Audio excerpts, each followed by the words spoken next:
What is up, fellow sickos? I am Dan Favale coming at you with the one, the only, the certified fantabulous, Mr. Grant Hughes. As members of Team #Accountability, we are here today, we are gathered here today to regrade the 2024 NBA offseason for every Western Conference team. We already did the East. Go back and check it out. The link will be in the pod and YouTube description, I believe. So we went through that. We're going to go through the West now. We have not done our report cards for the 2025 offseason yet. We refuse to, at least as of now, until those 4 restricted free agents, wrap up their damn business. That's what we're waiting for, everybody. Grant, before we get started, how the heck are you? I'm just waiting for Cam Thomas to end the offseason. We talk about 4 guys, but it's really just him, right? Like, is he going to take the qualifying offer? No, you know what? Are you waiting around and hoping? It's just like, oh, I just need closure. I don't care. I have wondered a little bit why Utah or even Brooklyn hasn't maybe tried, Brooklyn saying, well, let's just renounce Thomas and go give an offer sheet to Quentin Grimes. I've thought about that a little bit, but that's about it. But that's on brand for you because that's your favorite thing. The fucking with other teams with offer sheets. I love it. You really love it. And we used to be a proper country where NBA general managers would give out offer sheets to other teams as RFAs to fuck with them. And you know who was the team that used to be the captain of it? The Brooklyn. Nets themselves. Yes. Yeah. Sean Marks is still same guy, by the way. I mean, I guess maybe he's evolved, or maybe we've all realized that actually he drafted 4 guards. Maybe that's it too. I don't know. He's evolved into some very different thinking. We'll see how that plays out. Yeah. No, I do miss the days. I do miss the days of the Allen Crabbe shenanigans and so on and so forth. But that'll end when it ends. We're going further back though, because we're going to talk about regrading our grades from last offseason.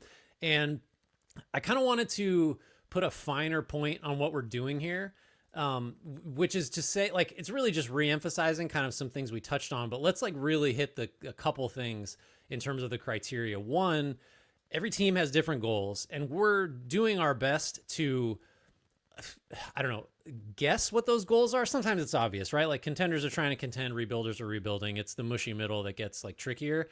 And so as we're grading how moves worked out, what we're really kind of doing is answering the question of how closely did this team's moves align with its goals, as nearly as we can tell what those goals are. And then if we don't agree with what a team was trying to do just on a base level, it's probably going to hurt the grade. Because if we think you should be rebuilding and you're making short-sighted moves, even if those short-sighted moves are okay, well, that was a decent value, you're going to top out at a pretty low grade because we just don't agree that that's what you should have been doing on a macro level.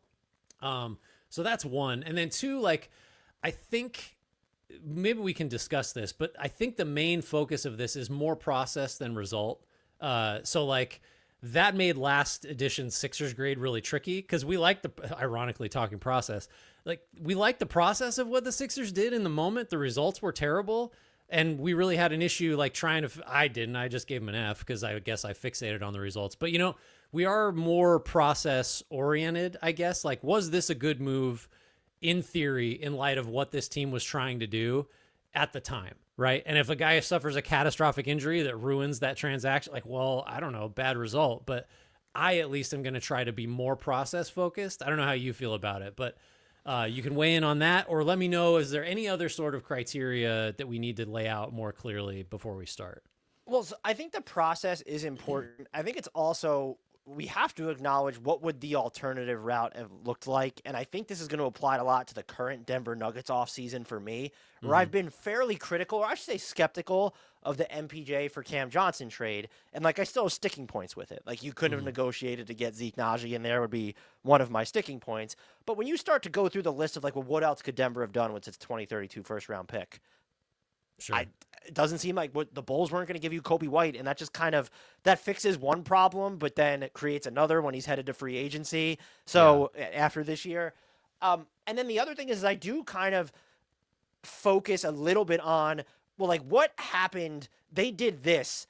But you mentioned you're not too focused on the results, but it kind of matters that in this instance, we talked about with the Lakers, the Max Christie deal. That ends up being used to acquire Luka Doncic. I don't know how to, and the Lakers offseason in general, I don't want to get too deep into it because this is part of it, but we were pretty critical of them not being more aggressive.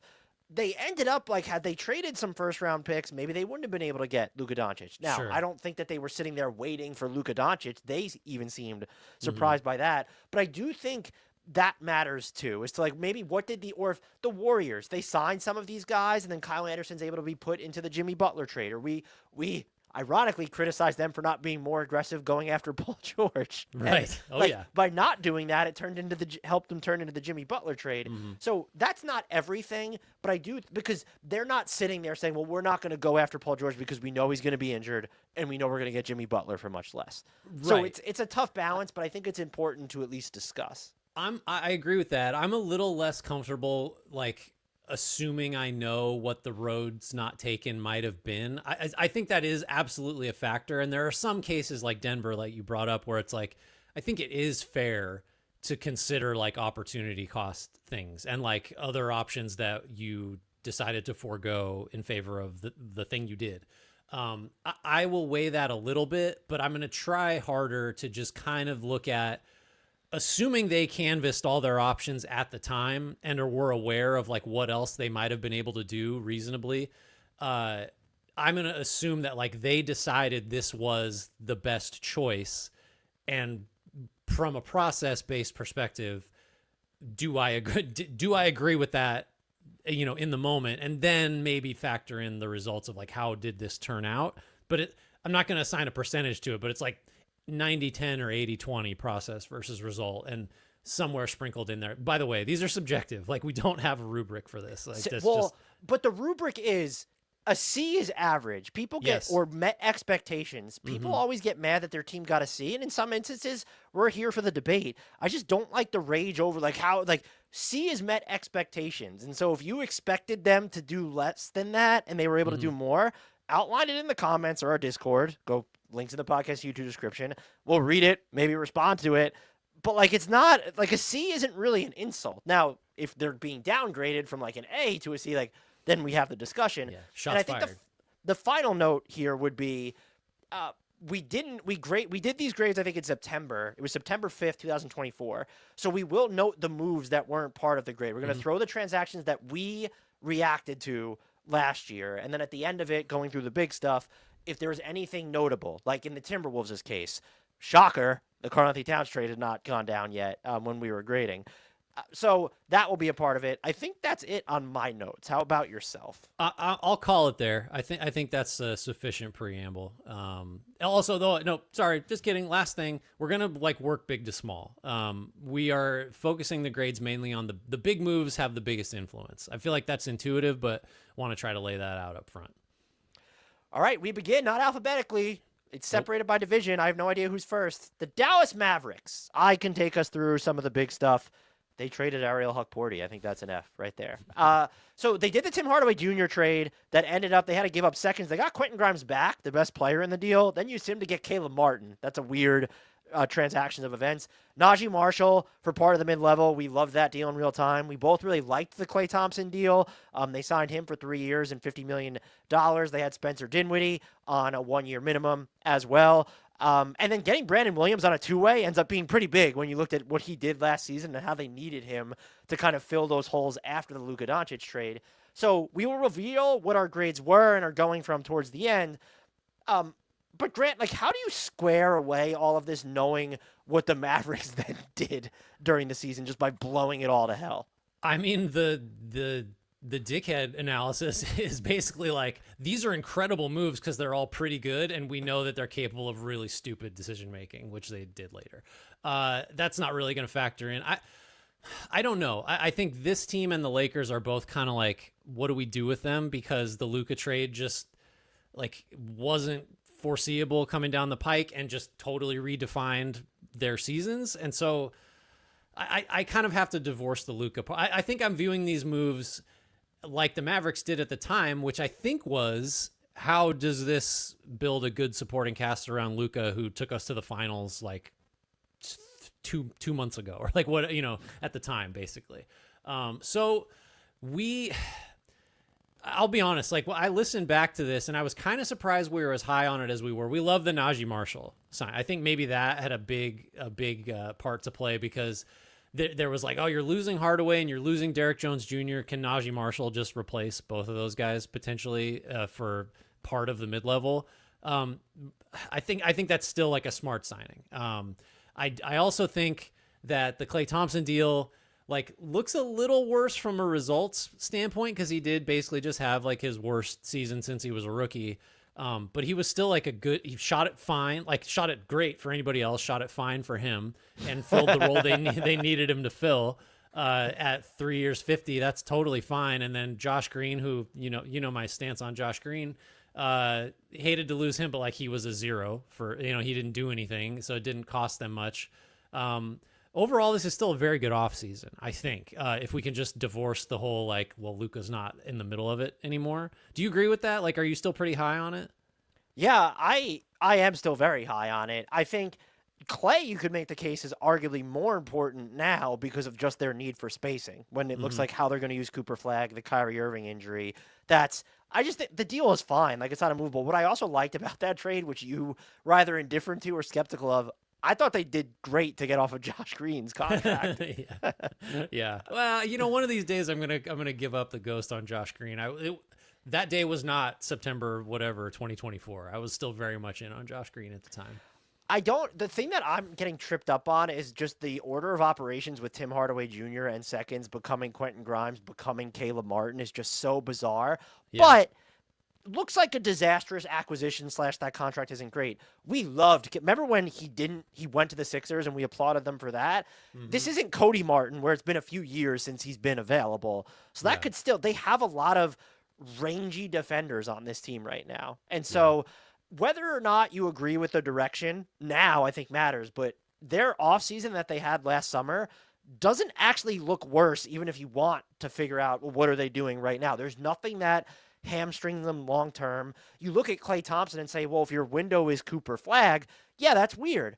But the Mavs still fancy, right? The Mavs also right now still fancy their window as right now. Like the Nico Harrison, still cringy that, I think Mavs fans are understanding the plan now as if the plan was to get lucky in the lottery. So even if you want to take into account what happened with Luka, I don't think that changes how you view this last offseason at all. I just don't think you can factor in anything about the Luka trade. I think there's too many, like, that introduces too many variables and it complicates things too much. I think maybe we could jump to how we've changed their grades. So you had them at an A+, I had them at an A. I should say too, part of that was like the Mavericks didn't exactly go into the offseason looking like a team with a lot of flexibility or options, right? Like, so that is a huge, we should have maybe mentioned that earlier. That's a huge component. Oftentimes we're grading a team on the basis of like what it did with the resources available. And it looked like the Mavs did not have much in the way of resources at the time. So that's part of it. You've gone down to an A-. I went from down to a B+, still highly favorable grades. I think if anything, I'm knocking it down because Thompson was a little worse and because the Grimes thing was just a weird series of transactions that honestly, if they just kept Quentin Grimes and like he'd been Sixers Quentin Grimes, the grade wouldn't have changed for me. No, it wouldn't have. And I think he would have been more useful on this team than Caleb Martin. Caleb Martin's just redundant in a bunch of ways. I didn't ding them for this, but we were high on the fact that they extended Nico Harrison last summer. I would like to point out. That's maybe that's an F. Maybe we need to scrap everything we just said. Would you like to take us through the Houston Rockets offseason? Yep. Drafted a pod favorite Reed Shepherd at number 3. That was a big one. They traded number 4. This may seem small, but they traded number 44, who became Pelle Larsson, for AJ Griffin, who became not an NBA player anymore. We like Pelle Larsson. AJ Griffin, wish him the best, but he's out of the league. Brought back Jeff Green, picked up Jayshawn Tate's option. Aaron Holiday, no big deal there. Jonathan Williams, N'Faly Dante, and Jack McVay, a bunch of two-ways there. So this really kind of comes down to Shepherd, and then there were some transactions we did not grade that I think probably need to be heavily factored in, and I will address my regrade when we get to it because I actually forgot. I didn't think about the offseason signings that were not factors. Alperen Şengün and Jalen Green both got their extensions, so maybe we can talk about those individually as we get to them. But we loved their offseason. We were both high on them. I'll just spoiler it. We're still high on them, and I'm going to have to amend my grade to reflect that. We both had A minuses. You moved up to an A. I moved to a B plus. I think in light of Şengün and Jalen Green, who, again, we're getting too far into the results, but the process of that Jalen Green contract, which was from the moment it was signed, everyone agreed designed to be traded, got traded, and got you Kevin Durant. So if I were regrading my regrade, I would be up there with you at an A instead of a B plus. Ultimately, I think in this case, though, the results would be important because had we graded the Jalen Green extension, we would have said that's an overpay in a vacuum, and they turned it around and helped. It helped you get Kevin Durant, and it didn't drum up your opportunity cost much because the number 10 pick, you would have had a hard time fitting. They had to get rid of Cam Whitmore afterwards because they didn't think they had playing time. They ended up selling low on him. But, like, it almost, when you look at, well, they had to send out other salary to make the money work anyway, and Brooks makes sense.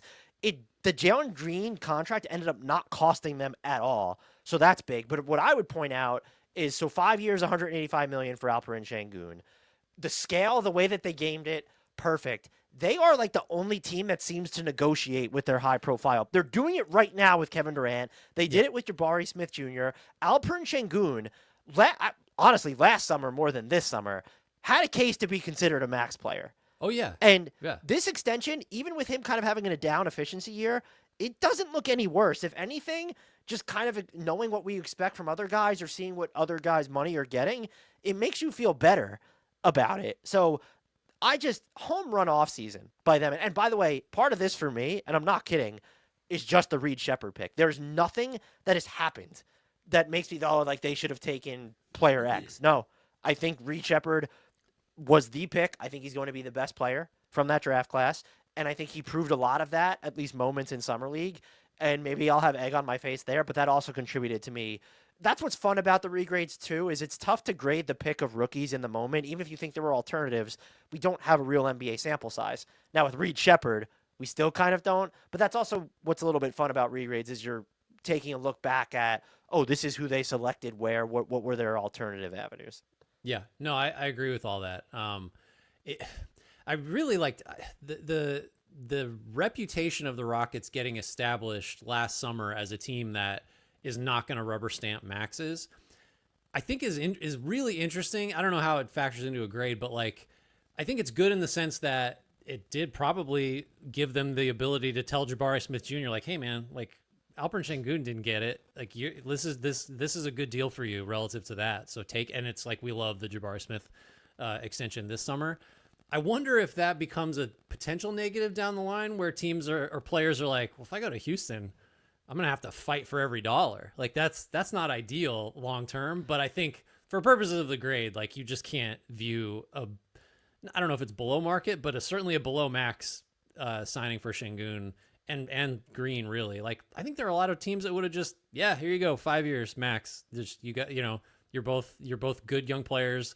You could get this somewhere else maybe, and they just rubber stamp it. So kudos to the Rockets for, I don't know, holding strong, I guess. Yeah, there's a lot of masterclass team building going on for them over here. We move on to the Memphis Grizzlies. This was tough. Regrades normally aren't that hard for me, Grant. This one was hard for me. Yeah. So taking us through the major business, drafted Zach Edey at number 9, drafted Jalen Wells at number 39. They traded number 57. This matters, I promise. Ulrich Shamshay for Cam Spencer. He signed a 2-way. He's actually someone I would just keep an eye on, whether you're a Grizzlies fan or not. Yeah. They traded Zaire Williams and Dallas's 2032nd to Brooklyn for Diakite. He was waived. Luke Kennard, 1 year, $9.3 million after having $14.8 million team option declined. And they signed Jay Huff to a 2-way, who now we know has been traded to Indiana. It looked like he was going to have, they had injuries. It looked like he was going to have a moment, and then he kind of didn't, sort of faded. Mm-hmm. We weren't fans of the offseason. It was, and I think in retrospect, this was a team that still won 48 games. They didn't use their non-taxpayer mid-level exception. They made a deal at the trade deadline. That, by the way, not using the mid-level was a huge factor in us dinging them. That was like because of what you just said. Yeah, they still won 48 games, but like this was a team that was coming off the season from hell and was supposed to be like, I don't know, are they going to be top 3, 4 in the West? And you didn't use the mid-level. We at US, went in on them for it. And I was with you, but like, that is I think if you had to boil it down to one reason that we were so hard on him, like that was it. They did not use the mid-level to improve a roster that like you guys are going for it, right? Like that Jaw's healthy, whatever. And like, we thought, surely he can't, like that speaks to like kind of the criteria we laid out. Like if you're in a certain position as a team and you don't use all the available resources to like get to the goal that you should be going for, that's going to hurt. So anyway, that was the reason mainly that we were so low on them. And I think that becomes the question now. Did they take the correct approach in not caps lock going for it when, one, you look at what happened to their season, two, what happened in the rest of the Western Conference, and then three, what they ended up doing. This, again, that's too results-based, but it's look at what even their offseason became to where we weren't sure about Zach Edey, and we know he's injured, but he was good. Jalen Wells, we probably had no priors on. He was my rookie of the year. Like I mean, as much as almost anything else here, probably more so, the fact that he was a starter on a good team all year and had a huge, as a role player role, but it was an important one. At 39, like I mean, they saw something nobody else did, and they have to be credited for that. And even, look, the Cam Spencer thing, again, that's not something that we would have had strong priors on, but this is just like, it's a potential hidden gem for them. Just when you look at what he's able to do, and he shot 46.5% on 7.2 3-point attempts per game. When he was that the summer league numbers that I had? Yeah, during summer league. I'm sorry, I don't know why I have those jotted down. And just the type of volume and the way he was firing off of it, and the things that maybe he could even do as a playmaker, maybe want to tighten his handle a bit. But like, I'm just saying, like, they got really excellent value out of trading Ulrich Shamshay, But now I look at this team and it's okay. Like, I guess that it's easy to say it looks like they got good value for what they did, but does that excuse them for not doing more is the thing that I struggled to grapple with. Yeah, no, I think that's right. I mean, ultimately we both moved their grade up quite a bit, but that is partly because it started very low. You went from an F to a B minus. I went D plus to C plus. And if you're watching, it's really the guys on the screen. It's really Wells and Edey. Like, they essentially got two starters in the draft, one of which was the 39th pick. I mean, we go back and we struggle with like how heavily do we weight the draft, especially last year, since it's like such a crapshoot, and everyone agreed that, like, I don't know, there's like 15 guys that are probably about equal at the top of this thing after the first couple picks. So maybe this is results based. But they identified two guys that could play major roles, and they did that. So, I mean, from a process perspective, I think that still is pretty laudable. And the reason I think they don't, like, well, why isn't it an A then when you're looking at the value they mined? It's just they were a team that was supposed to do more, could have done more. And even something like you should have explored the Marcus trade market probably sooner, because that you've gotten away with maybe not giving off a first-round pick and a straight salary dump. Sure, yeah. So we move on to our next team is, Grant, the New Orleans Pelicans. You want to take us through their greatest hits? Yeah, the team that we and everyone else spent the whole summer saying, oh, they don't have a center. They don't have a center. They drafted Yves Missi at 21, and he became a center for them.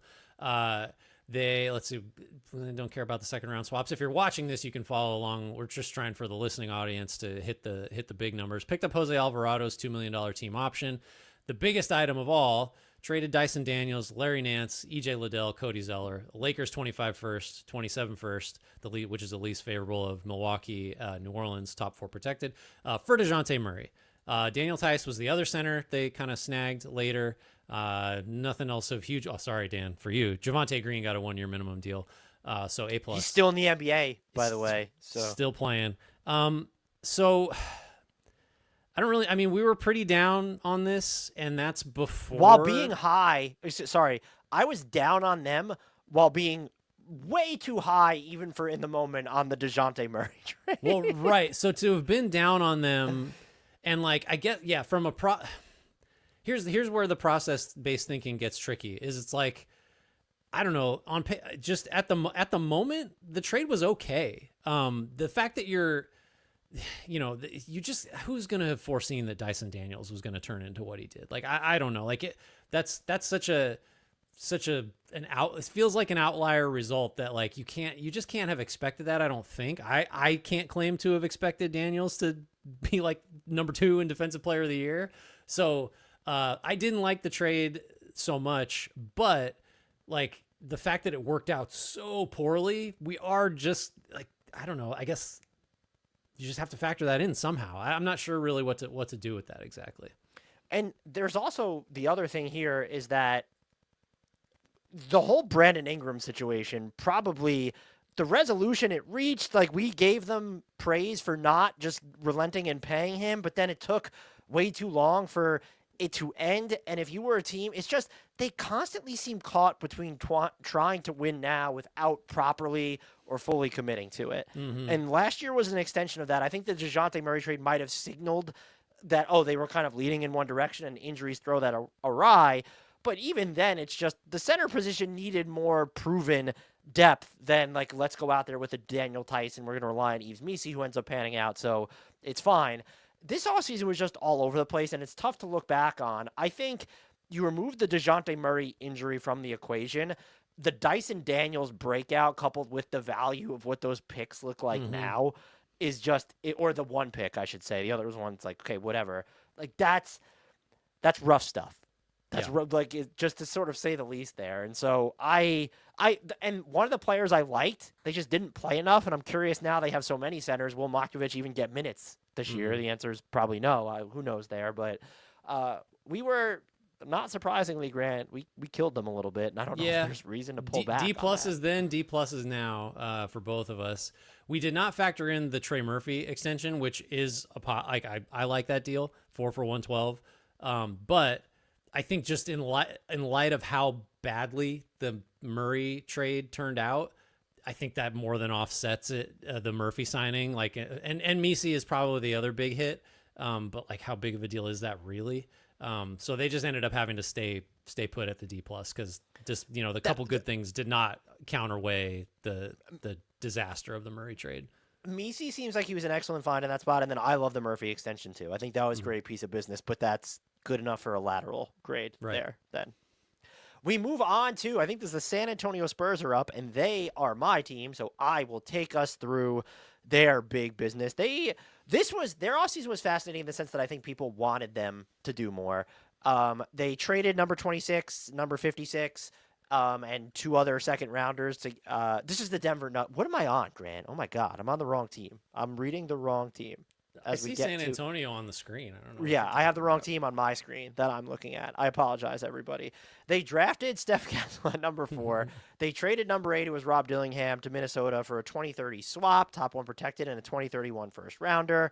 Other big business here, they traded Devontae Graham in a second to Charlotte. They signed Chris Paul, 1 year, $10.5 million. Had Mamu on a 1-year minimum deal, and they had guaranteed Champagne's salary. We love him around these parts. They did not have any major pieces of business correctly that we missed out on. So we were like, I think the discussion at that point was kind of, should they have done more given how good Victor Wembanyama was? It was nice to have Chris Paul as a veteran, but were they too future focused at the moment?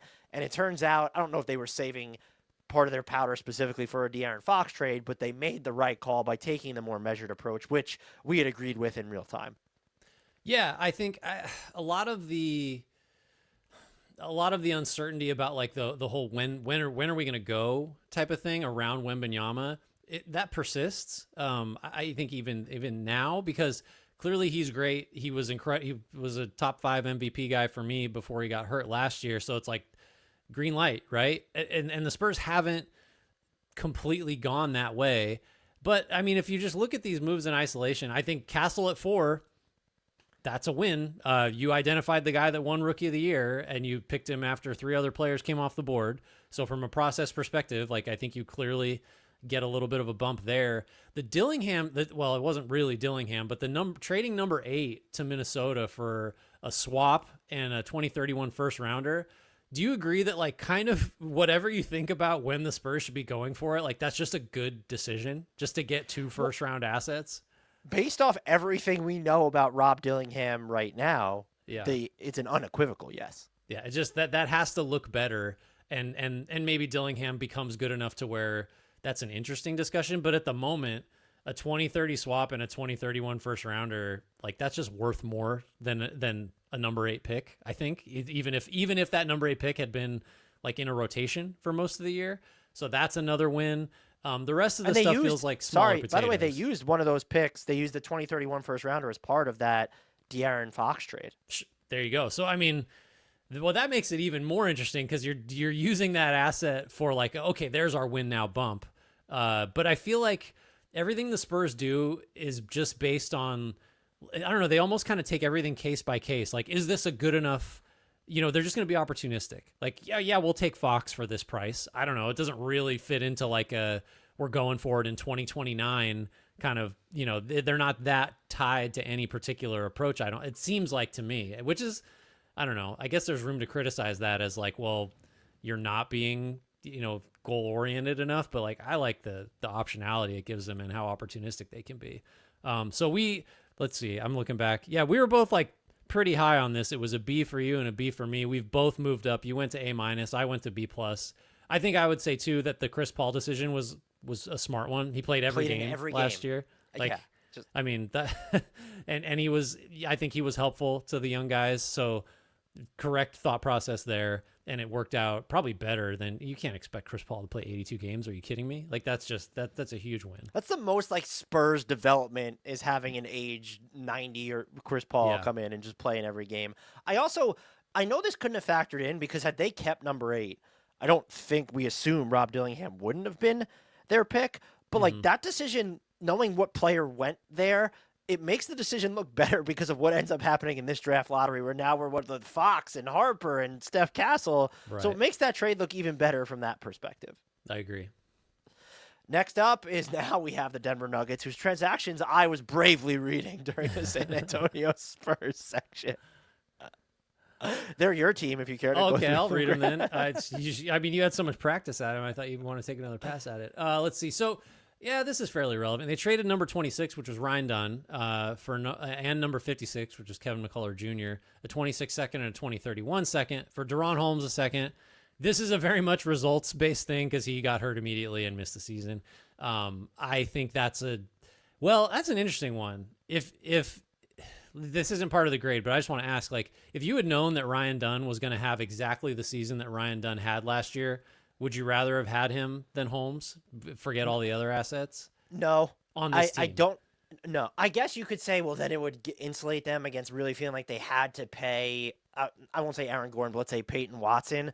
But he doesn't do what this team needs, which is they would need more of an offensive punch, I think, from that position. And I like the idea of what still, even following the Achilles injury, and of course he was good in Summer League, I like the idea of what Holmes could provide, but that's still a TBD. And if you're doing it right now, it's, well, we know what Ryan Dunn.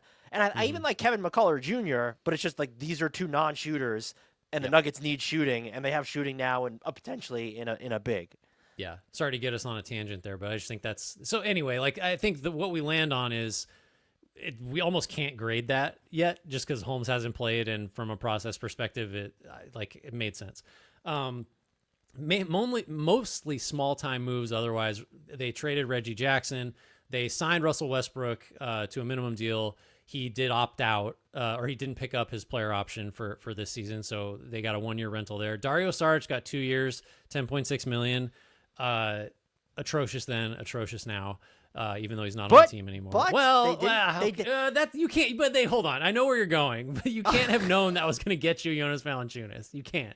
You don't get to say that. I just like to point out it didn't take a second round pick or more. I think they only would have had one to trade anyway. Like they didn't have to use that to wipe him off. So sure. What's that meme? I see this as an absolute win. They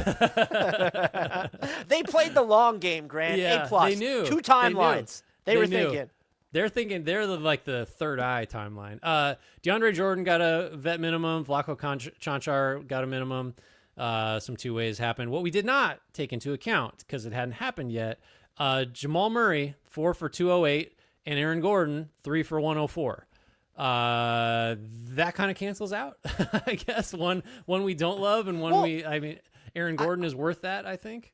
I think he's probably worth that, but do you think it was either smart or not smart, I guess I don't want to say stupid, of them not to have him decline his play, because they've kind of kicked the can down the road of being expensive, and I guess you could argue that it would have enabled them to do things this offseason. It would have been more complicated. Maybe you're not looking to get Cam Johnson back in a Michael Porter Jr. Just how do you square away all that? Because now he's just expensive where, all right, this makes you cheaper in the short term, but you've just made yourself more expensive over the longer term.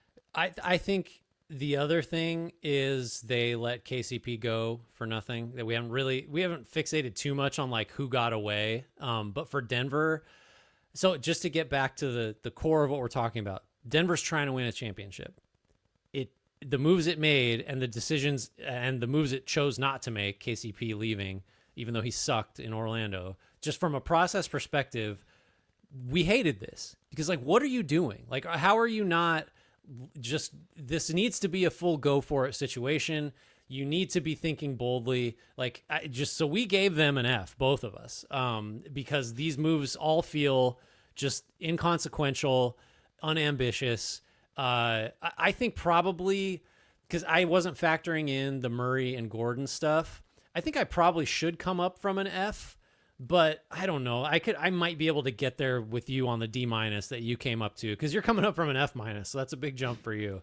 So maybe you should be talking about how much we hated their process, but it's hard for me to get much higher than like a D- if I even get there, just because I don't know, like none of this looked to me like a team that was like, we're okay, let's get it. We've got the best player in the world. We have to do everything. Like this team should be operating like the Bucks have with Giannis, where it's just like, wow, that was insane that they tried to do that. It may or may not work, but credit them for trying. And Denver just has never operated that way. I think you also can make the case that KCP, because he was fine on defense last year, would have been better had he stayed in Denver. And even regardless, it is about asset management to an extent. You didn't turn it into a sign-in trade. If you thought you weren't going to keep him, should there have been explorations of trading with the deadline, that probably would have been reacted to poorly because you're trying to win a championship. I find myself, I probably could have bumped them up higher knowing the Sharp, which is a low bar. The Sharp deal didn't kill them. I like Duran Holmes.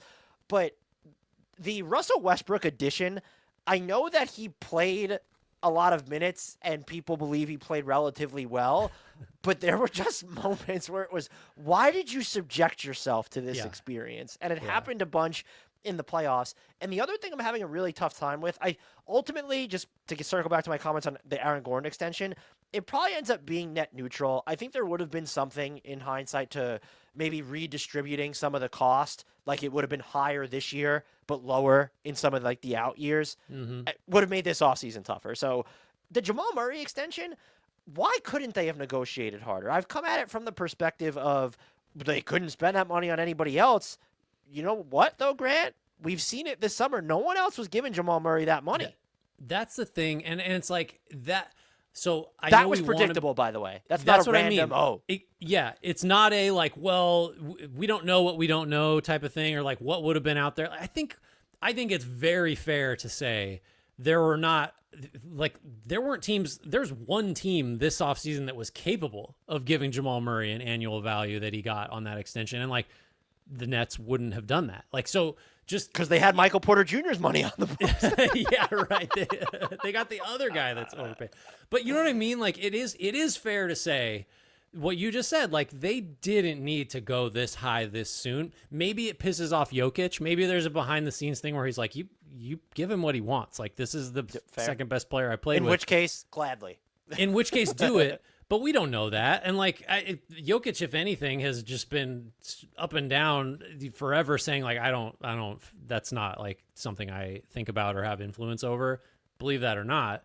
But like Murray wasn't getting anything close to this. He just wasn't. Like the injuries are one thing, but the dearth of money elsewhere in the league is the biggest one. Like you didn't have to do this. Yeah, I don't think it was a great offseason. It doesn't look as bad in hindsight, I think, because of what they were able to do with Saric and Jonas Valanciunas, and then what we know KCP looked like in Orlando. But I do think team context had a lot to do with that, as we already said. We'll skip right past the great image because I left a Cam Johnson graphic in there, and he was not a part of the Denver Nuggets last year, Grant. Did you know that? But we move on to the Minnesota Timberwolves.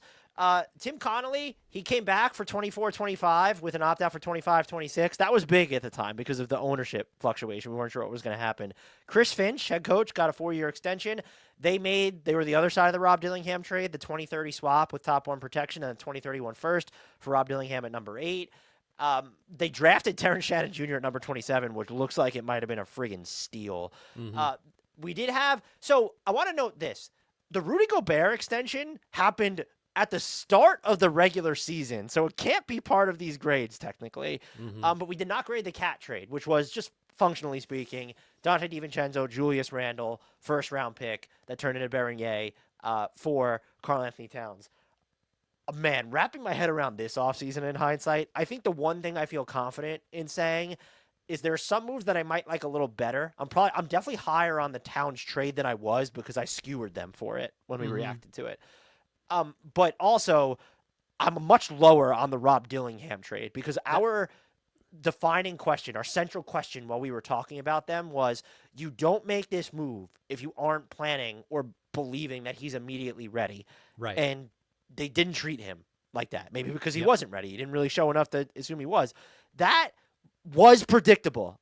There was a lot of people that were like, well, it's obviously like this is what he's going to do. He didn't do that. And the Wolves, it took them a while to find their footing. I'm not saying as a result, but that's something that absolutely matters in the context of all this. I think if you're going to be charitable to the Dillingham decision, it's to say the Wolves knew that he wasn't going to be ready, but liked the package of skills he had enough to sort of view him as like, okay, Conley has like another year or two, and in, in 26, 27, Dillingham's going to be our starting point guard and he's going to be awesome. Even that, I feel like, is flawed logic and a bad process, because who knows what any team is going to look like in 2 or 3 years, and you're ready now and you have a glaring need at this position that you think this rookie is going to fill. I think it was just a mistake to assume that Dillingham was going to be capable of that, and you can't give up 2 first-round assets for a guy that I just realistically can't be ready to fill the role that you need him to fill to justify that trade. So that drops them for me. That was a bad process. The Cat trade, I think, kind of to me felt like iffy, and I hemmed and hawed and went back and forth on who I liked it better for at the time, and I still kind of feel that way. So I'm just going to call that like a neutral. The Dillingham move is what actually hurts them. I think it drops their grade for me a little bit. Is actually, isn't that wild? They traded Karl Anthony Towns, and I think the move that impacts their grade the most is not that. Yeah. Which is bizarre. It's just, it's Randall kind of gave them the secondary creation that Cat kind of didn't, and Dillingham couldn't. So in a way they addressed kind of that need a little bit. I know this isn't a perfect analog, but when you look at the Gobert extension, the new Naz Reid deal, the current Julius Randle deal, or the new Randle deal, and then the current DiVincenzo deal, it kind of seems like we could boil this down to the Wolves saying, and throw Bernier in there if you want, Bernier, sorry. They decided that instead they could have had 2 of Karl Anthony Towns, Rudy, and Naz Reid, or this route where they have Naz Reid, Rudy, Dante DiVincenzo, and Julius Randle. Right. Just financially speaking, when you look at how the money lines up a little bit, I don't know if that's like. I think I'd probably prefer the former, to where I would rather have like the 4 guys than maybe just the 2 or whatever it may be. But at the same time, I still think Karl Anthony Towns is like clearly the best player of that bunch. Yeah, I agree. It's so bizarre. Yeah, I get it. Like, I think there's logic to, we'd like multiple smaller salaries as opposed to this giant one for Cat. And I do think it's fair to credit the Wolves with understanding, if we get this giant number off our books, it just gives us like a little more maneuverability, and maybe that's how we keep Naz Reid, because we know his free agency is coming up, and maybe that's how we add, there's definitely defenses for it. But again, if you are a Timberwolves team that is trying to do better than the conference finals, do you really want to give up the best player in the deal? I don't know. It's again, I don't know that I've landed any more firmly on one side or the other a year on. Yeah, that trade, we might have to revisit it like next year again too, because I think people have painted it as a win-win, when right now I'm more of like, no, it's like more TBD versus TBD. Kind of. It feels like. Yeah, I think that's right. Would you like to take? Oh, so we both had Bs, or no, I had a B, you had a B minus. I moved them down to a C plus. Just the Dillingham thing is what drove it for me, and you bumped them down to a C plus as well. So same page there. Although, are we giving enough weight? I think it's just Terrence Shannon Jr. ended up playing fewer minutes than Jalen Clark last year. So I know he had a great summer league again, but we need to see what he still does. I think it's going to end up being good, but I don't know. He's not enough. Of getting him at number 27 isn't enough. Those were your last best trade chips that you forked over for Dillingham, and he hasn't shown that he is worth them yet. Right. I think that's fair. And like, I don't know, we're trying to not weigh the draft too heavily. So it's like a 27th pick, even a good one, is kind of like, I don't know, you're just rolling the dice. It'll be different if he won Rookie of the Year last year. Like, yeah, that definitely changes the complexion of the grade. Yeah. We did credit Memphis for Jalen Wells, so got to stay consistent. Would you like to take us through the Thunder's transaction, sir? Yeah, let's start with drafted Nikola Topic, who did not play at number 12. We like him, but I don't know, from a process perspective, love it because we're good enough that we don't need the guy to actually play. So let's simplified their rotation. They didn't have to worry about playing him. That's top-notch stuff. Good move. Traded Josh Giddey for Alex Caruso. Stellar results there. Just the process was just as good. You needed someone that could play in a finals, and Giddey probably couldn't have. Gave up 5 seconds for Dylan Jones, got Isaiah Hartenstein for 3 years and $87 million. There's a team option on the third year of that. Just the hits keep coming. Isaiah Joe, 4 years and 48. Aaron Wiggins, 5 for 47. Basically turned Lindy Waters III into AJ Mitchell, who was fucking awesome until he got hurt. And then signed Mitchell to a two-way. I think they later converted him. We loved it at the time. It's like, what? No notes. Everything worked, right? Like, what didn't work? Is anything? I think you could say, did Aaron Wiggins and or Isaiah Joe wind up playing smaller roles, than you would have preferred? And it's those contracts are just so digestible, and both of those players would be, I would argue, in 20 teams' top 7 or 8 rotations of the league. Sometimes they're in this team's top 7 or 8, depending on the week. Like it just depends. So is AJ Mitchell. So we had them as A pluses. You added some extra pluses. I don't believe in that. I feel like you don't have any grading integrity because A plus isn't a grade. So I just left it as an A plus. Do you know what's funny? We're going to move on here in a second.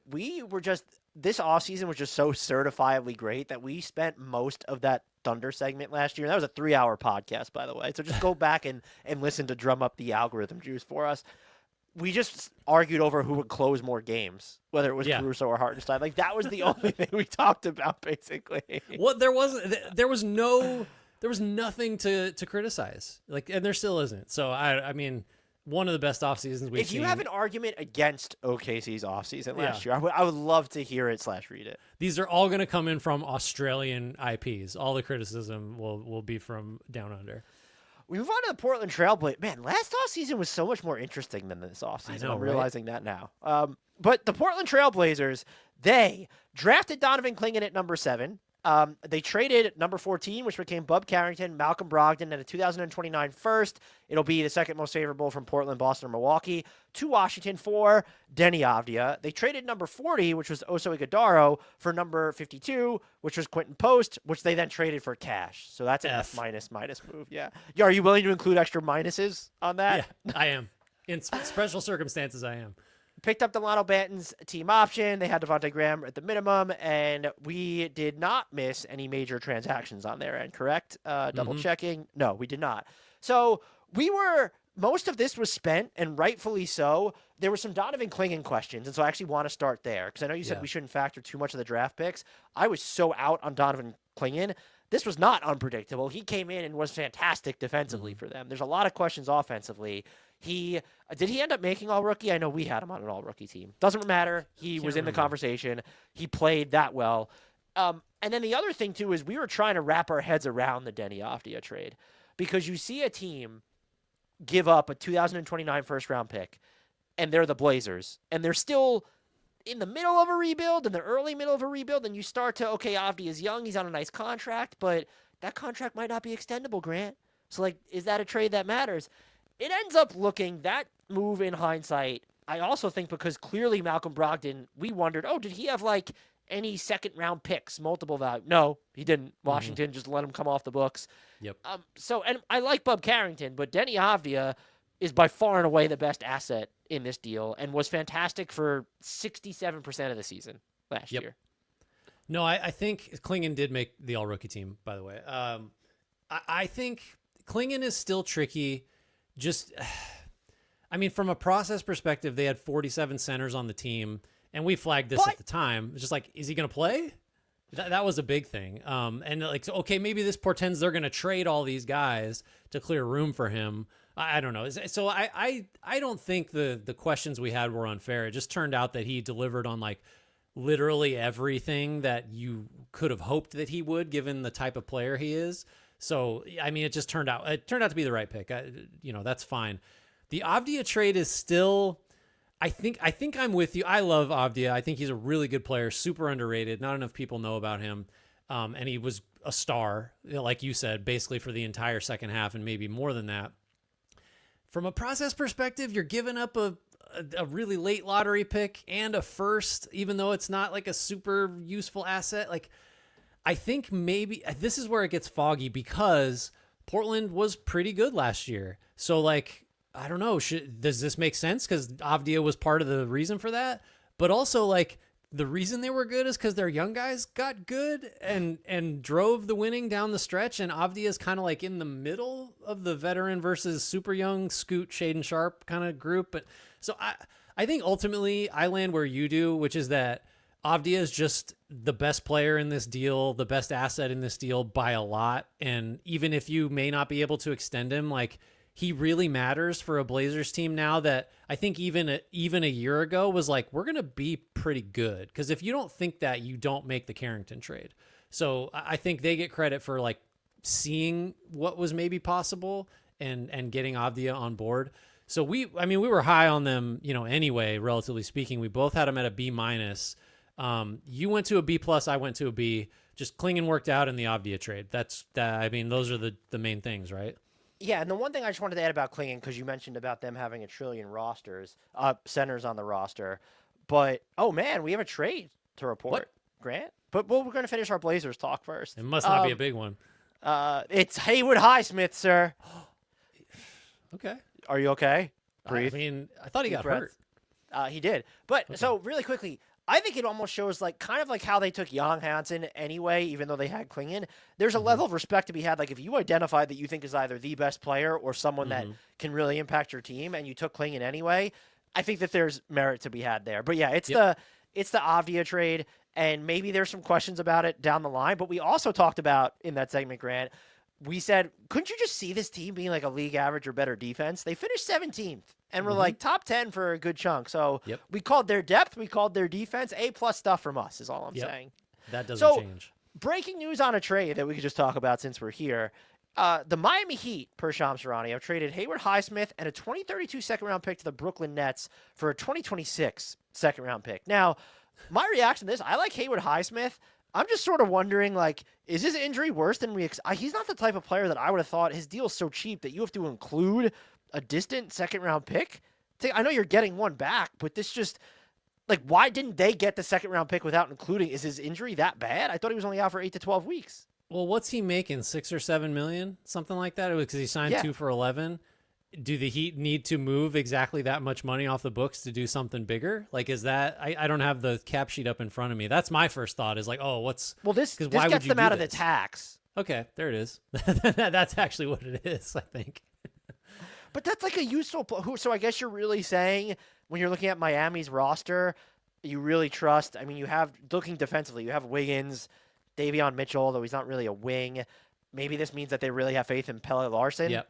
Mm-hmm. So maybe Hawkes. Yeah. Okay. I would say, and maybe Brooklyn thinks they can flip him because he's the type of player that a contender might want once he's healthy at the deadline. I would have thought that you could have gotten. I guess he's injured, so it's rough. But I would have thought you could have gotten finished like a +1 in the second round pick department for Haywood Highsmith. That's what I honestly would have thought. I would have too. We can continue regrading though. Just so okay. There's the offseason bomb everyone was waiting for. Do you want to take us through the Utah Jazz? Speaking of bombs, drafted Cody Williams at number 10. Sorry. Also you drafted know what? Isaiah. I believe. Summer League made me believe. We're back. Good. We are so back. We are so back. You know what? You kind of have to dig in because you were so high on him. I think you can't. You'd be a fraud if you gave up this early, even as bad as he was last year. I know that I think Reed Shepherd's going to be the best player in the draft, and I came to that conclusion partly because Cody Williams was number 1 on my big board, and it just wasn't working out. He quickly proved that he would not take on that title. That's the final bad thing I'm going to say about Jalen Williams' brother. Only good things from now on. The Jazz also kind of offset that because they got Isaiah Collier at 29, and he, took over a starting job basically by the end of the season. I put as much stock in that as you want to, given where Utah was competitively, but still. And then got Kyle Filipowski at number 32. Like, even better. He was the best of the Jazz's rookies last year. He was the best offensive rookie, right? I guess Jared McCain had he stayed healthy, but who else was a better offensive rookie than Kyle Filipowski? Just from, I don't know, like ceiling wise, if I just based on last year, it was him. I think so to get him in the second round, great talent identification and great willingness to take on a guy who everybody was like weirded out by his off court story. Got Drew Eubanks 2 years, $9.8 million. Traded Chris Dunn. That was a sign and trade for Russ, who they bought out. Losing Chris Dunn doesn't really matter to them, but the upside he provided for another team will affect their grade. Lauri Markkanen, this is kind of the big one. Didn't trade him, even though that was kind of one of the big subplots of the offseason is where's he going to go? How long are they going to wait to re-sign him? If they do. So they renegotiated and extended his deal. His salary went up to $42.2 million last season and then got $195 on top of that. Was not tradable based on the timing of when he signed it last season. Is tradable now for whatever that's worth. Got Svi Mikhailiuk for 4 years, $15 million. That I think covers the bulk of Johnny Juzang, 4 years, $11 million. One of those is guaranteed. Interesting structure there. But that's about it for Utah. I don't know. Like, I think most of our grade here was the Markkanen stuff and the draft, which we definitely liked, just because Collier was a guy that was a super highly ranked prospect until he had a rough college season. So I was in on that. You liked Cody Williams a lot. I liked him just fine. Thanks for reminding me. Yeah. Dan, do you remember Cody Williams and what you thought about him? Just anything in particular? So you gave them a C+. I went B-. We have both dropped those grades. I did it mainly because the Markkanen thing just doesn't look better today, and I think there were foreseeable reasons why that would be the case. But I'll turn it over to you to explain what you thought about it. I think that's part of it. I'm ultimately, just because I think they got good value out of Collier and Filipowski, I'm ultimately okay with it. And they also made, like, one of the things that we harped on, rightfully so, was they need to be bad enough. And It's funny, we went through, Grant and I both re-listened to this, by the way, it's a 3-hour podcast. And we talked about, well, this is how many teams we know are going to be better. They're going to end up being like 5th in the lottery. That's what we said. Well, I think Nailed A+ stuff again from us. But We said they needed to be bad to get that top-level prospect. They ended – no, you couldn't have predicted Ace Bailey would still be there. You couldn't have even predicted their spot. They did that. They took the steps to do that. And so now, did that have anything to do with their transaction process? Maybe not. But, like, one of the things that people hemmed and hawed over was, did renegotiating and extending Markkanen imply something else, or would he do too much for them to maybe not play someone like Filipowski at points? Or I think that deal does look worse, though, in hindsight, is the trade value they could have gotten for him, even as an expiring contract, exceeds what they could probably get for him right now. But it's not so far below water that he can't come out of it. And so this almost feels like I'm dinging them for it, but it doesn't sound like the offers for him were, like, I would need to see, it's like the offers with I hate to continue bringing this up. They're like a piñata for us, but the Bulls. We know that there were 2 first-round picks on the table at some point for Alex Caruso. They didn't take that. We don't know, like, there wasn't some 4 first-round pick offer that we heard about for Lauri Markkanen. But I can't sit here and argue, that contract looks a lot better now than it did this time last year. And I think, again, trying to stick with, like, what was knowable or, like, what could you have surmised at the time,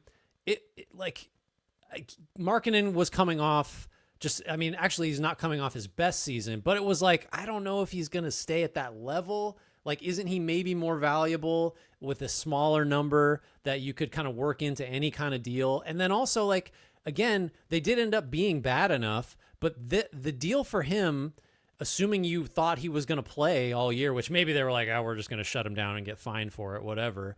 Like, this deal doesn't make sense in the context of we're trying to get as bad as we can because he's your best player and you just brought him back and then you bumped his salary up to this crazy number that now is, like, probably tradable for, I don't know, even value, but you're not getting the Godfather offer anymore for Markkanen at this rate. And all of that, I think, was like something you could have seen potentially, or as like a likelihood even. So I dropped them down. I do think like overall, I feel like mission accomplished. Their record was terrible. But like the Markkanen deal just doesn't square and looks worse now in a way that like, yeah, I'm not surprised.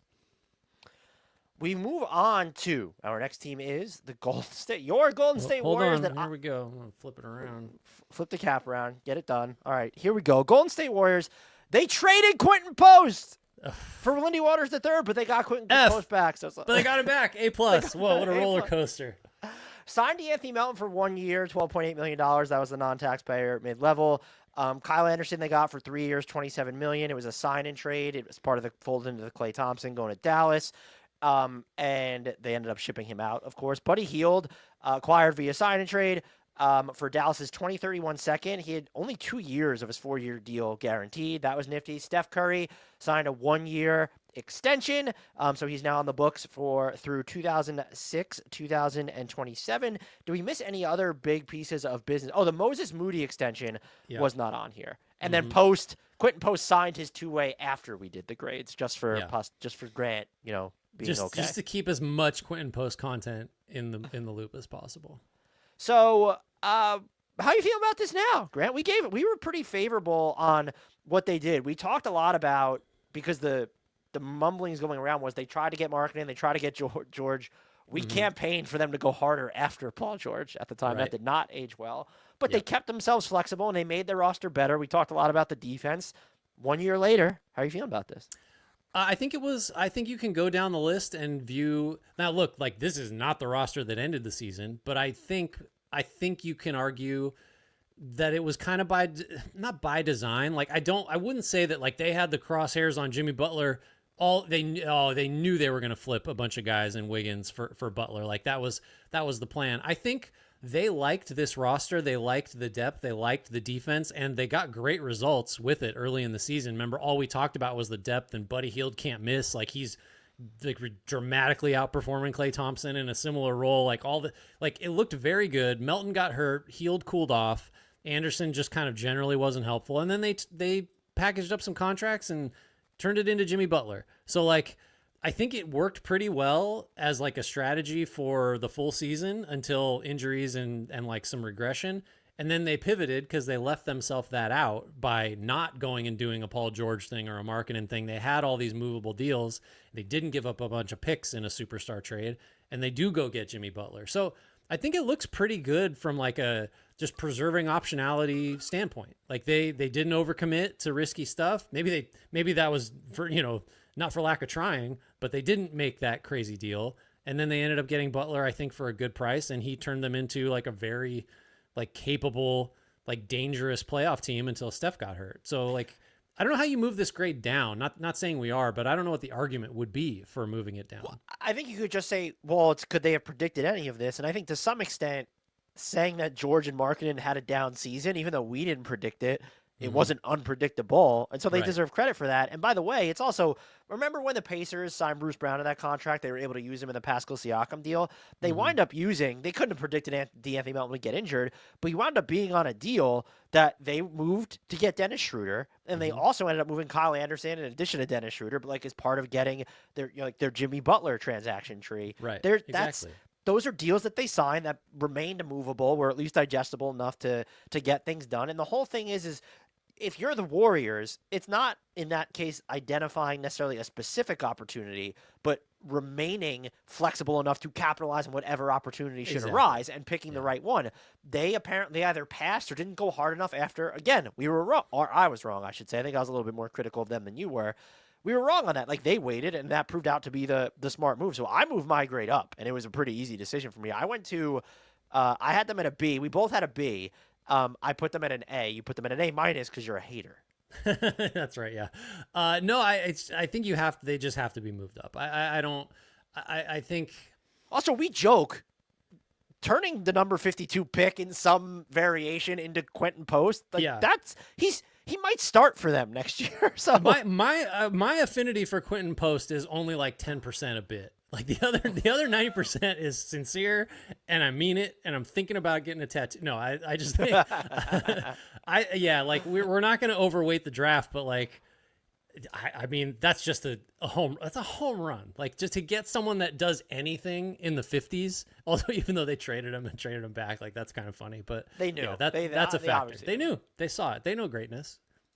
We continue our jaunt through the Pacific Division. Man, Grant, we're going to have to eat some crow on this one. Take us to here the we Los go. Angeles Clippers. Please. All right, so the Clippers signed Ty Lue, 5 years, $70 million. That's probably that's right around the going rate for coaches now. Drafted Cam Christie at 46. James Harden, big news, 2 years, $70 million. He has since opted out and signed another 2-year deal.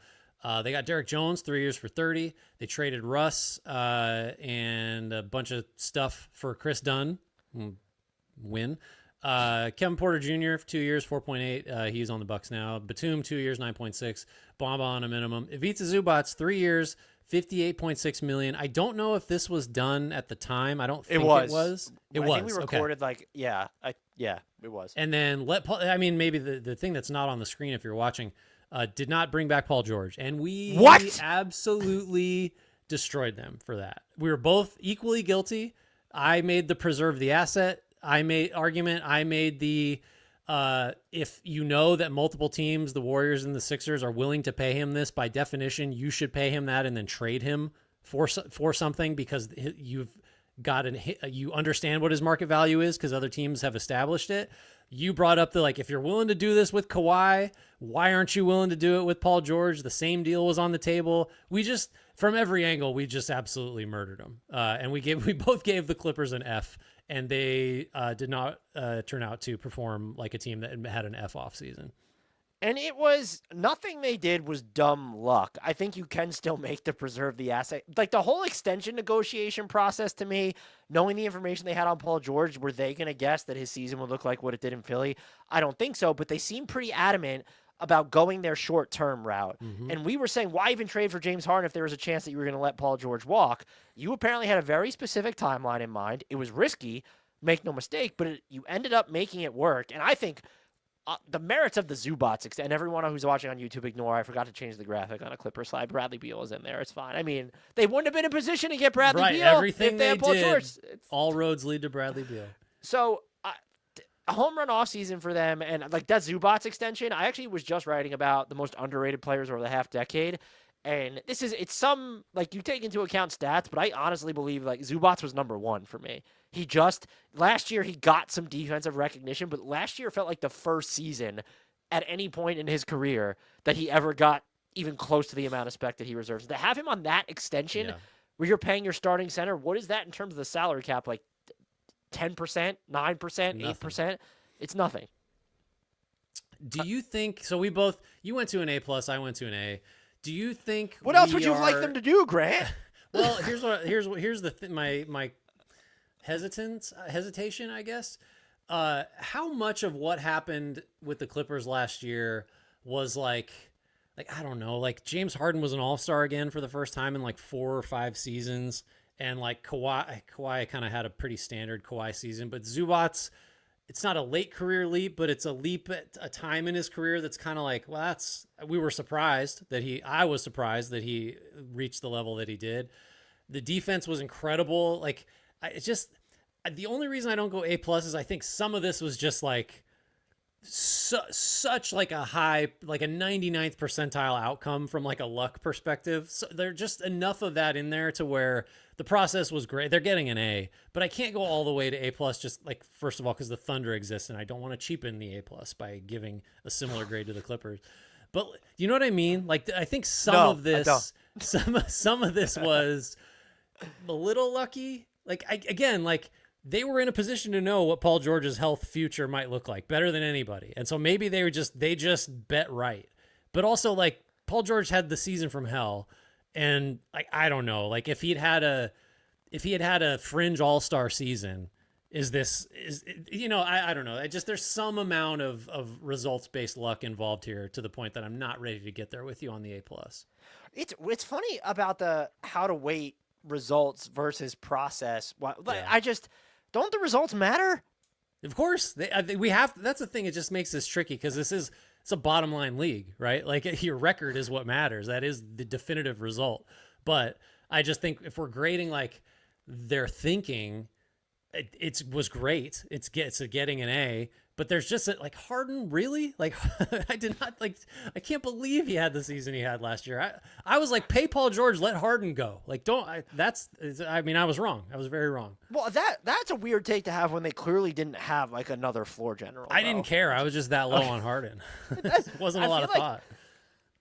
I think you just like made the strongest argument of you moving up to an A+. Maybe I did. We should probably move on before I continue arguing with myself. We're on to the Los Angeles Lakers, and they fired Darvin Ham. They hired J.J. Redick. 4 years, $32 million was the estimate on his contract. They drafted Dalton Connect at number 17. They drafted Bronny James at number 55 and gave him a 3-year guaranteed deal. Max Christie, 4 years, $32 million deal with a player option on the final season. We were not happy about that. LeBron signed a 2-year, $101.35 million deal, had a player option that he did not use because the Lakers don't fucking want him anymore, apparently. That they did not do any major piece of business after that. And look, that was part of why we didn't love their offseason. We thought that they could stand to be more aggressive. They were on LeBron James's and Anthony Davis's timeline. The center position was a wreck aside from Anthony Davis, who we all know doesn't want it. Like, just the backup 5 thing was a mess. It felt like they needed 2 more wings, but they were patient. And it paid off. And it wasn't just a Luka trade. Like, they traded for Dorian Finney-Smith fairly early on. So if they had given up other stuff or made other moves, would they have been able to do that? This was a tough one for me because we were not fans in real time, Grant. No, we were not. I think it's easy to forget now, but I think like one of the defining narratives of last offseason was the discussion, and we had this discussion on that pod, I think, of the Warriors and Lakers, who deserves the most criticism for not going all in for it? And we actually landed on the Lakers, which is part of the reason we gave them an F. You got Anthony Davis, you've got LeBron. We also, at least I constantly pointed out, like, there's no way they both play as often as they did the year before. So you need, now maybe you're drawing dead if one or the other gets hurt anyway. So there's some, I don't know, you could counter with that, but like, you got to go now. Because these guys are old and injury prone and just like, what are you doing if LeBron's on your team and you're not going for it? So I stand by the F because they really didn't go for it.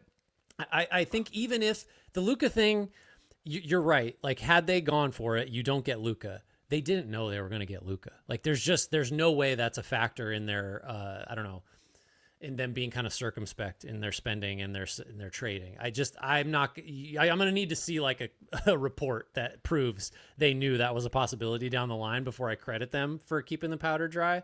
So that said, the Redick hire looks good. And on the lesser scale, you mentioned the Finney-Smith move, like that, being patient got them that guy that maybe that was a smart one. They weren't going to sign anybody as good as Dorian Finney-Smith, I guess, was more so my point. Like, that's wasn't true too. So, and also the Max Christie deal ended up like being really, really good. Yeah, I think even if you don't trade him, I think he's better than that money. If you believe in his upside, which I do. So F's to start for both of us. You moved him to a C. I went to a D. So we both moved up. I still just am like, I don't know, from a process perspective, I don't understand being like super careful. They got LeBron at a discount. He took like $2 million bucks less. You know what? A+. Good job, guys. You're right about that. It easily could be lower, but I go back and there's moves I liked, and then there are moves that when you look at the results, they could not have predicted the Luka Doncic thing. So you don't know how to weight that. And there are moves that are just bad or non-moves that look questionable. Or I think the secondary big rotation, let's say, is the most egregious thing of it all. But like, it just felt, you look back, I don't think the offseason stood out particularly for the reasons that we were expecting it to. They still came in, they won almost 50 games. This was a tough one for me. I see where you're coming from, to where it's, you didn't know you were going to be on the Luka timeline, so you should have done more to go all in on LeBron and AD. Yeah.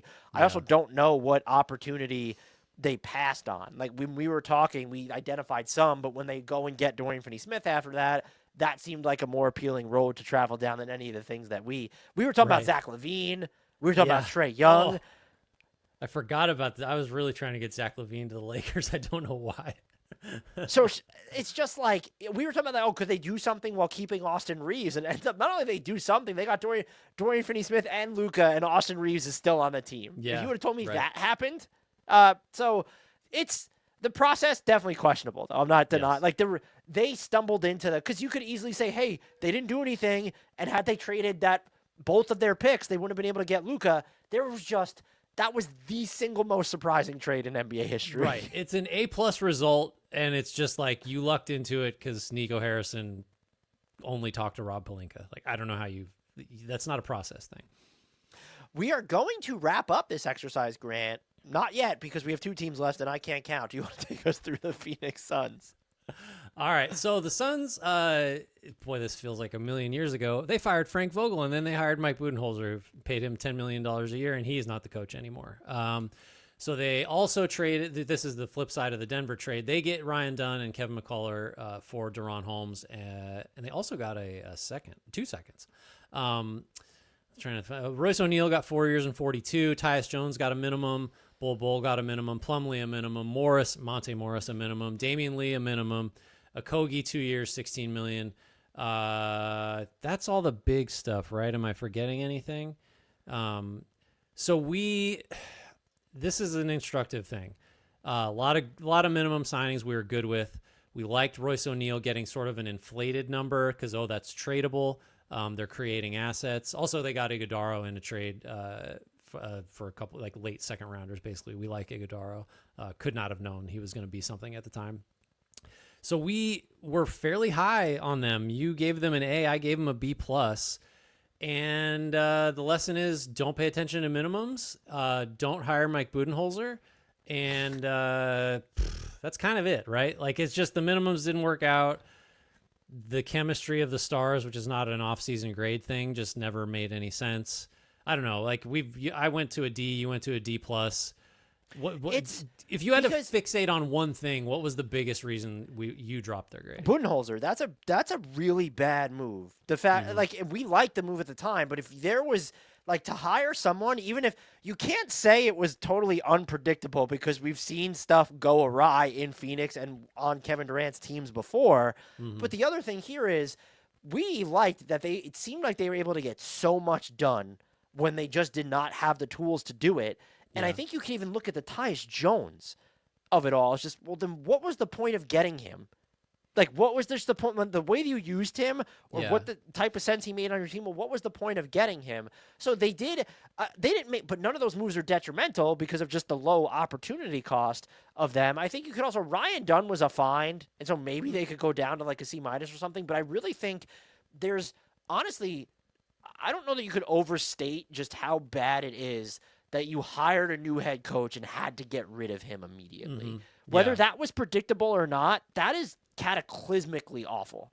And I mean, I didn't predict it because I remember saying, look, like at the very least, what we know about Budenholzer, like the playoff track record is what it is, but like he's going to install systems on both ends. This thing is going to be organized. Like that's kind of what he does is like he'll get things functioning on both ends during the regular season. And that did not happen at all. It was highly dysfunctional. And in hindsight, given the way things fell apart in Milwaukee, I mean, it was kind of like the Suns didn't have a ton of great options. I can't even remember who I would have preferred they'd hired, but like there was a little more risk in the Budenholzer hire, I think, even in the regular season than maybe we thought, and maybe the Suns maybe should have foreseen some of that. Because like the Milwaukee thing ended as badly as it can end.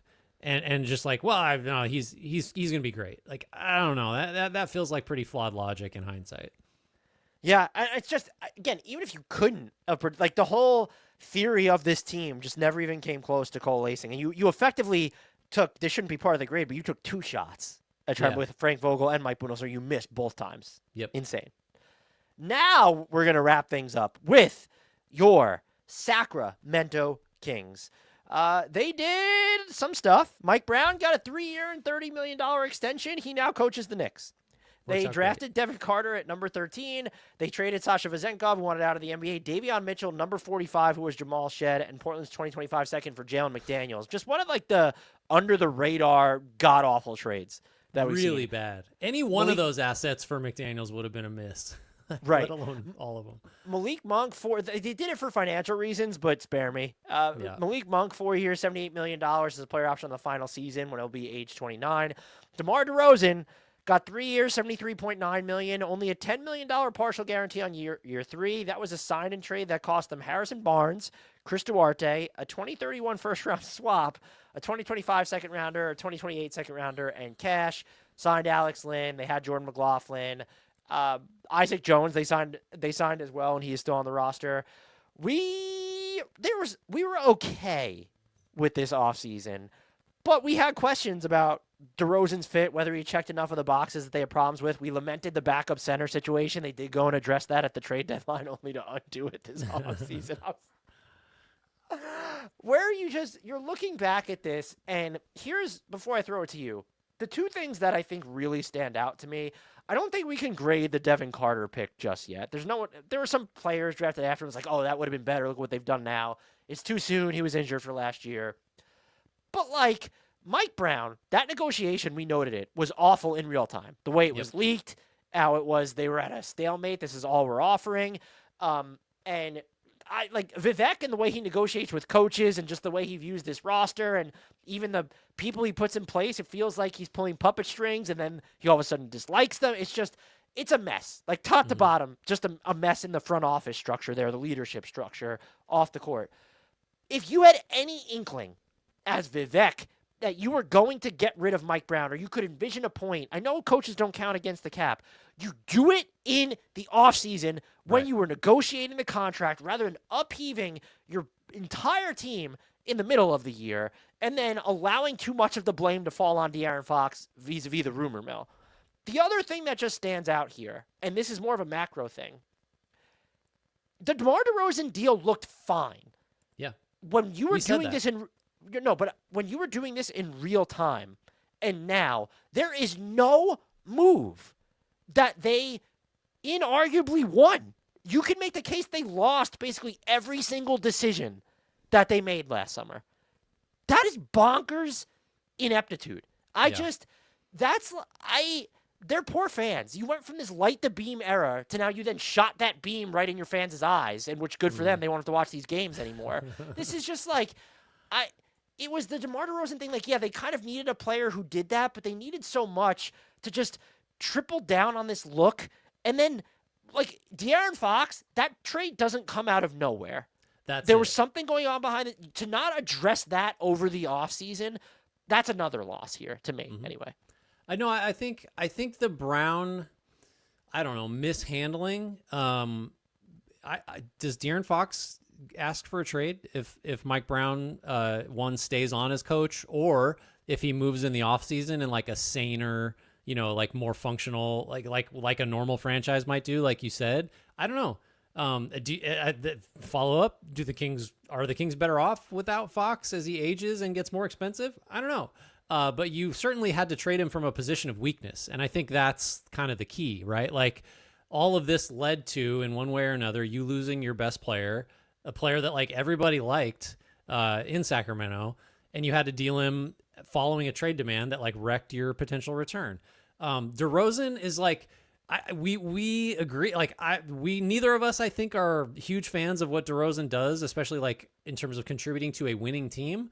Especially to this team's this core? Type of team, yeah. It doesn't fit. Wrong play, but like the price was fine. Like that's okay. I think maybe the lesson going forward to learn is even if the price is pretty good, you have to focus on the player type and just like is he going to be helpful here? And I think the Kings totally like he's adding DeRozan and later Levine, who's not an offseason acquisition, but like just to further the point, like the Kings just like have the market cornered or I don't know, elite at targeting the wrong kinds of players to like get where they think they want to go. Well, and DeRozan is a perfect example of that. Here's the other thing too. The price for DeRozan officially wasn't fine. You don't give up control of a distant first-round pick if you have any inkling that the De'Aaron Fox situation is going to go south. I'm sure. Sorry. Yeah, I agree with that. I agree. And then maybe another failing we can attribute to them is not knowing that Fox was kind of like clearly at a point where he was at least thinking about his future, right? You don't just suddenly wake up in January and decide, like, you know what? things are kind of messy here. Like certainly you should have known that Fox had his antenna up way before this. So yeah, it's I don't know. Do you have anything else to add? We should just jump to we go ahead. We kind of now just have proof, and I know this is delving into this offseason a little bit, but like they don't when they need to carve out money, and I have to imagine it's Vivek. Like he was owning the team when they did all that shit to get Rondo, right? He was still team owner at that point. I think so. The Kenny Kenny Thomas and Sixers and like gave up 2 firsts so they could sign Rondo. And now smaller scale here, but like the Vezenkov, Davion Mitchell number 45 pick thing just to get Jalen McDaniels and like save money that way. And then this summer, all for Dennis Schroeder, another just like I just say then go from again smaller scale, but we now kind of just have evidence that when they need to create flexibility, they have no idea what the fuck they're doing. I look, and like we can just grade ownership. We can just grade Vivek because like the Kings have been a disaster with like a tiny blip of success for his entire tenure, and he's the only constant now because they've changed executives and coaches 100 times. Like it's just he's it. He's the reason the Kings are the way they are. So B- for you, C+ for me last summer. You bumped them to an F. I went down to a D. And maybe I'm being generous just to offset my typical overly critical nature towards the Kings, but just like a pretty big failure. And now looking at where they are today, like in terms of what their outlook is for the next 5 years, good. Like I don't know if there's not many teams that maybe the Sixers like that have fallen as much as the Kings have in that sense, right? Like it's bleak as hell now. And like a year ago, there was still some hope that, like, I don't know, maybe they'll be 8th or 9th in the West. Now it's just like this team's going nowhere for a long time. And it's just they made me yell. I was trying to keep a measured approach. When I always yell about one team when we do some type of grades, I get all yelly and screamy. But just the DeMar DeRozan thing is just what can you get value for him when you? I don't think his deal looks terrible, but it's not like teams are going to be barreling down the door to go out and get him right now. Ends up being it all comes back to the De'Aaron Fox thing. Like I know the Mike Brown stuff is weird there, but if you didn't know that you had De'Aaron Fox locked down, basically most of these offseason moves should not have taken place. You know, the other thing too, just to be consistent, like we're trying to evaluate what a team's goals were, and how to, one, was that the right goal, and two, did they like act in a way that furthered that goal? The Kings' goal last offseason was what? They thought they were going to improve. They thought they were going to be more dangerous as a playoff team. That's why we need DeRozan. We need a mid-range scorer to offset our non-spacing center and point guard who can shoot once every 3 years. Like from a process perspective, it's just another way of saying DeRozan is the absolute wrong guy for this team, and they specialize in getting. Do you think that we got a case of groupthink? We saw so many people like insisting it was fine that we should have more harshly critiqued it in real time. I'll be honest, like I'm sensitive to, believe it or not, I try not to be overly critical of the Kings because I know I have a reputation of just burying them no matter what they do. And so I think I was probably subject to that where I was like, I don't like the DeRozan thing. The price is fine. And I think maybe I went the other way where it was just like, like kind of what you're saying. Like I'm trying not to seem like I'm biased against the Kings. And so like I'll be too charitable sometimes. I think I don't know. Maybe that doesn't come across, but I that's part of my thought process. It shouldn't be. What would you have said about the price paid for DeRozan? Oh, look at that, Grant. Take the victory lap. You want to get up and run around? The only chat I'll put up on screen. Entire thing. What would you have said about the DeMar DeRozan trade had you known De'Aaron Fox was gonna leave? Just knowing that swap was in there, would you have just been like colossal mistake because you should reset. You should start over if Fox is leaving. They should have traded Sabonis if they could have. This team is it's sorry we haven't brought this up yet. This is Bulls West. Like this is the same kind of thing.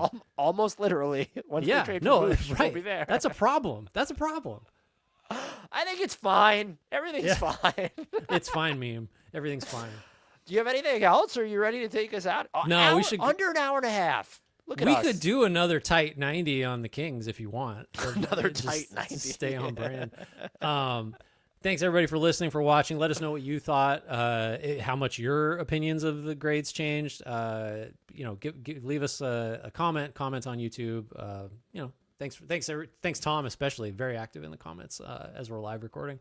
As always, rate, review, subscribe, tell your friends, tell your enemies. If you're not following us on socials, please do that. Please subscribe on YouTube, and especially like the videos there. Help the algorithm love us back. Leave us some comments. We'll talk to you about our grades there. I think that's going to cover it. We'll be back at some point with an interesting project. I'm not sure when that's going to drop, but it involves Mount Rushmore. So just a little tease there. So we are going to be releasing that then. Am I surprising you by mentioning that?